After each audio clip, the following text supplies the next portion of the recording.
ہمارے حضرت والا حضرت عارفی قدس اللہ تعالیٰ سرہ فرمایا کرتے تھے کہ اللہ تبارک و تعالیٰ نے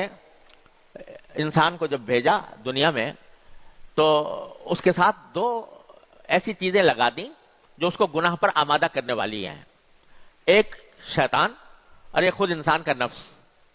یہ دونوں چیزیں ایسی ہیں جو انسان کو گناہوں پر آمادہ کرتی ہیں، کبھی نگاہ کا گناہ، کبھی کان کا گناہ، کبھی زبان کا گناہ، کبھی ہاتھوں کا گناہ۔ یہ شیطان اس کو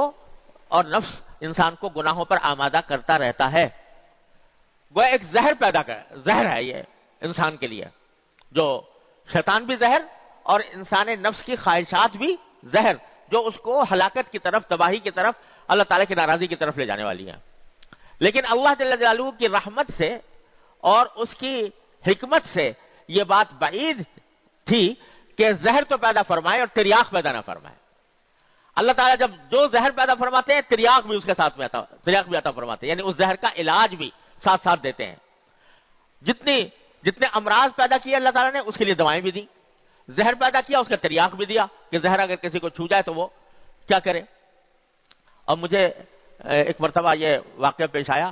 کہ ایک مرتبہ میں سفر میں تھا، تو جنوبی افریقہ کی بات ہے، وہاں سفر کے دوران ایک وادی آئی جس میں بڑی خوبصورت وادی تھی۔ ایک لمبا سفر ہو رہا تھا تو ہم نے سوچا تھوڑی دیر یہاں پر اس وادی میں ٹھہر کر ذرا اس کے ماحول سے لطف اندوز ہوں، اس غرض کے لیے گاڑی ٹھہرا دی۔ تو وہاں ایک بہت ہی خوبصورت پودا تھا جس کے پتے بڑے خوبصورت تھے، تو میرا دل چاہا تو میں اس پودے کی طرف بڑھا کے اس کے ہاتھ لگا کر اس کو دیکھوں اور اس سے لطف اندوز ہوں۔ تو میرے جو ساتھی تھے انہوں نے ایک دم سے روکا، کہا کہ خبردار اس کو ہاتھ نہ لگائیے گا۔ میں نے کیوں؟ کہا کہ یہ ہے تو بڑا خوبصورت یہ پودا، لیکن اس کی خاصیت یہ ہے کہ اگر اس کو آدمی چھو لے تو اس سے انسان کے جسم میں زہر سرایت کر جاتا ہے، اور اس کی ایسی تکلیف ہوتی ہے جیسے کسی بچھو کے کاٹنے کی ہوتی ہے یا کسی موذی جانور کے کاٹنے سے جیسے تکلیف ہوتی ہے، ایسی تکلیف ہوتی ہے اس کو چھو لینے سے۔ تو میں نے کہا بھائی یہ تو بڑا خطرناک معاملہ ہے، اتنا خوبصورت پودا ہے، ہر ایک آدمی کا دل چاہتا ہے کہ اس کو چھوئیں، اور اس کا فوراً نتیجہ یہ ہے کہ آدمی اس کے اوپر زہر پھیل جائے اور بچھو کے کاٹنے جیسی تکلیف ہونے لگے، یہ تو بڑی پریشانی کی بات ہے۔ تو اب انجان آدمی اگر کوئی اس کو چھو لے گا تو وہ تو مصیبت میں پڑ جائے گا۔ تو انہوں نے بتایا کہ مگر اللہ تبارک و تعالیٰ کی عجیب رحمت یہ ہے کہ اس پودے کے اندر تو یہ صلاحیت ہے کہ اس کو چھونے سے آدمی کے اندر زہر چڑھ جاتا ہے اور بچھو کاٹنے جیسی تکلیف ہوتی ہے، لیکن اسی کی جڑ، جہاں یہ پودا ہوتا ہے اسی کی جڑ میں ایک اور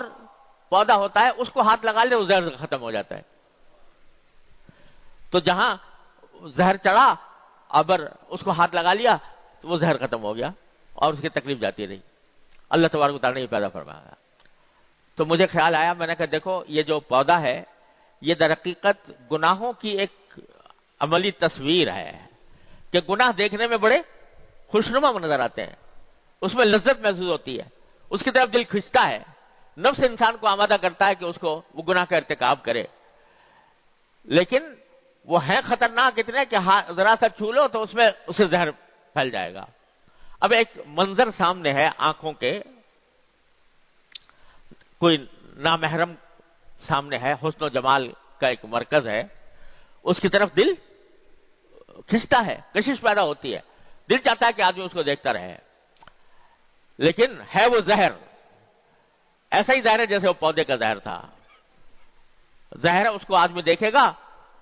گناہ میں مبتلا ہوگا، اللہ تعالیٰ کی ناراضی مول لے گا، آخرت کے اندر اس کا انجام جہنم کی شکل میں دیکھے گا۔ اللہ تعالیٰ محفوظ رکھے۔ فرمایا العینان تزنیان وزناہما النظر، آنکھیں بھی زنا کرتی ہیں اور ان کا زنا یہ ہے کہ وہ دیکھے اور نظر کو ناجائز کام میں استعمال کرے۔ تو یہ آج اللہ بچائے ہمارے ماحول کے اندر اللہ تعالیٰ حفاظت فرمائے۔ پہلے کوئی آدمی بد نظری باقاعدہ اہتمام کر کے کرنی پڑتی تھی، اور اللہ بچائے لوگ سنیما میں جاتے تھے اور کیا فلمیں دیکھتے تھے اور فحش یعنی وہ مبتلا ہوتے تھے، لیکن اب ہر ایک کے ہاتھ میں آ گیا ہے یہ جو جس کو اسمارٹ فون کہا جاتا ہے، تو وہ ہاتھوں میں ہے اور گھر گھر پہنچ گیا، بچے بچے کے ہاتھ میں ہے، اور اس کے اندر بد نظری کے سامان بکھرے پڑے ہیں. اب وہ دل تو مچل رہا ہے اس کی طرف کہ اس ناجائز معاملے کو دیکھوں، دل مچلتا ہے، اس کے اندر پرکشش ہوتی ہے، لیکن یہ بخدا یہ اتنا ہی زہریلا کام ہے جیسے کہ اس پودے کا تھا. جو پودا خوبصورت تھا لیکن اس کے اندر زہر چھپا ہوا تھا، اسی طرح اس میں زہر چھپا ہوا. یہ ہر وقت، ہر آن، ہر لمحے، ہر انسان، چھوٹے بڑے، بچے بوڑھے، ہر ایک کے ہاتھ میں یہ زہر آ گیا ہے، لیکن اس کے زہر ہونے کا احساس نہیں.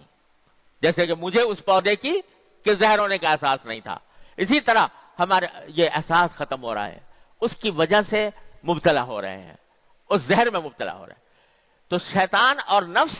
یہ دونوں اس طرف لے جا رہے ہیں، گناہوں کی طرف لے جا رہے ہیں. لیکن اللہ تبارک و تعالی نے اس کا تریاق یہ پیدا کیا کہ جب تمہیں شیطان ڈسے، جب تمہیں نفس کا تقاضا ڈسے، تو اس کا تریاق یہ ہے کہ اللہ تعالیٰ کی طرف رجوع کر لو فوراً، یا اللہ مجھ سے بہت غلطی ہو گئی، معاف فرما دیجیے، استغفار کر لے، توبہ کرے. توبہ کا اصل کام تو یہ ہے کہ توبہ کے 3 جز ہوتے ہیں. ایک یہ کہ اس کام کو جس سے توبہ کر رہا ہے فوراً چھوڑ دے. دوسرا یہ کہ اس کے اوپر ندامت ہو، شرمندگی ہو کہ میں نے یہ گناہ کا کام کیا، میں نے غلط کام کیا، اور اللہ تعالیٰ سے اس کے سامنے اس ندامت کا اظہار کرے کہ یا اللہ میں پھنس گیا، میں اللہ میں بہک گیا، یا اللہ مجھ سے غلطی ہو گئی، یا اللہ میں پھنس گیا، اپنے نفس اور شیطان کے دام میں پھنس گیا. اس پر ندامت کا اظہار کرے، فوراً چھوڑ دے، اور آئندہ کے لیے عزم کر لے کہ آئندہ اس کے قریب نہیں جاؤں گا، تو توبہ کامل ہوتی ہے. پھر وہ حکم ہوتا ہے کہ التائب من الذنب کمن لا ذنب لہ، پھر وہ گناہ سے توبہ کرنے والا ایسا ہو جاتا ہے جسے کہ اس نے کبھی گناہ کیا ہی نہیں تھا، نام اعمال تک سے مٹا دیا جاتا ہے وہ گناہ. اللہ تبارک و تعالیٰ کی رحمت ایسی ہے کہ اس کے نام اعمال سے بھی مٹا دیتے ہیں. تو بھائی اصل کام تو یہ ہے کہ جب بندے کو احساس ہو جائے، پتہ نہیں میں جس وقت یہ ناجائز کام کر رہا ہوں، گناہ کا کام کر رہا ہوں، اگر اسی وقت میری موت آ گئی، اللہ تبارک و تعالیٰ نے مجھے اپنے پاس بلا لیا اسی حالت میں، کیا بنے گا میرا، کیا انجام ہوگا، کیا حشر ہوگا؟ آدمی یہ سوچے کہ کتنا بھروسہ ہے تمہیں کہ کتنی دیر زندہ رہو گے. بیٹھے بیٹھے انسان ختم ہو جاتا ہے. نہ جانے کتنے واقعات ہم نے اپنی آنکھوں سے دیکھتے ہیں کہ بیٹھے بیٹھے انسان ختم ہو گیا. تو اول تو آدمی کو یہ سوچ کر اس کو فوراً اس سے توبہ کرنی چاہیے، اللہ تبارک و تعالیٰ کی بارگاہ میں حاضر ہو کر ندامت کا اظہار کر کے یا اللہ یہ ہو تو گیا، اپنی رحمت سے مجھے معاف فرما دیجئے، آئندہ نہیں کروں گا، آئندہ نہ کرنے کا عزم کر لے. اور یہ تو ہے توبہ. اور ایک ہے استغفار. استغفار یہ ہے کہ معافی مانگ لے، اور دل میں ارادہ تو کر لیا لیکن اندیشہ ہے کہ کہیں پھر دوبارہ مبتلا نہ ہو جاؤں. تو اگر آدمی گناہ کر رہا ہو اور ساتھ میں استغفار بھی کر رہا ہو،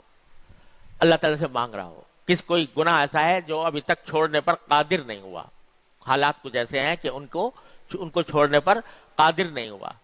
تو کم از کم یہ کرے کہ جتنی مرتبہ گناہ کیا اتنی مرتبہ استغفار بھی ہو اللہ تبارک و تعالیٰ کی بارگاہ میں. تو فرمایا کہ ما اصر من استغفر، جو آدمی استغفار کرتا رہے وہ اصرار کرنے والوں میں شامل نہیں ہو. دیکھو کتنا پیار سے اللہ تبارک و تعالیٰ نے فرمایا اچھے لوگوں کی تعریف کرتے ہوئے، والذین اذا فعلوا فاحشة او ظلموا انفسهم ذکروا اللہ فاستغفروا لذنوبهم ومن یغفر الذنوب الا اللہ ولم یصروا علی ما فعلوا وهم یعلمون. کیسے پیار سے فرمایا کہ یہ وہ لوگ ہیں اچھے لوگ، اچھے لوگوں کا ذکر ہے کہ اگر کبھی کوئی بے حیائی کا کام کر گزرے، او ظلموا انفسهم، یا اپنے آپ پر کوئی ظلم کر لیا، اپنی جان پر یہ گناہ کا ارتکاب کر کے ظلم کر لیا، تو ذکر اللہ، یہ نہیں کہ بس گناہ کر لیا اور غفلت کے عالم میں اپنے کام میں لگ گئے. نہیں، گناہ ہوا، بے حیائی کا کام ہوا، اپنی جان پر ظلم کیا، لیکن اللہ کو فوراً یاد کر لیا، یا اللہ مجھ سے غلطی ہو گئی، یا اللہ میں پھنس گیا، یا اللہ مجھ سے غلطی ہو گئی. ذکر اللہ فاستغفروا لذنوبہم، اور پھر اپنے گناہ پر استغفار کر لیا، یا اللہ مجھ سے ہو گیا، اپنی رحمت سے معاف فرما دیجیے، یا اللہ مجھ سے ہو گیا، بہت غلطی ہو گئی، لیکن میں انسان ہوں، بشر ہوں، مجھ سے یہ غلطی سرزد ہو گئی ہے، اپنی رحمت سے معاف فرما دیجیے۔ پھر بیچ میں اللہ فرماتے ہو من یغفر الذنوب الا اللہ، اللہ کے سوا ہے کون جو تمہارے گناہوں کی مغفرت کرے؟ ومن یغفر الذنوب الا اللہ ولم یصروا علی ما فعلوا، اور جو گناہ کیا تھا اس پر اصرار نہ کریں۔ اصرار کرنے کے معنی یہ ہے کہ اس کو صحیح ثابت کرنے کی کوشش کریں، جیسے کہ آج کل اللہ بچائے بعض لوگ گناہوں کے اوپر سینہ زوری بھی کرتے ہیں، کہتے ہیں بھئی یہ گناہ کیوں ہے، اس میں خرابی کیا بات ہے، اس کو تعویلیں کرنی شروع کر دیتے ہیں۔ تو ایسا نہ کریں، اصرار نہ کریں اپنے کیے پر جانتے بوجھتے، بلکہ اگر ایک مرتبہ گناہ ہوا، ارادہ کر لیا، انشاءاللہ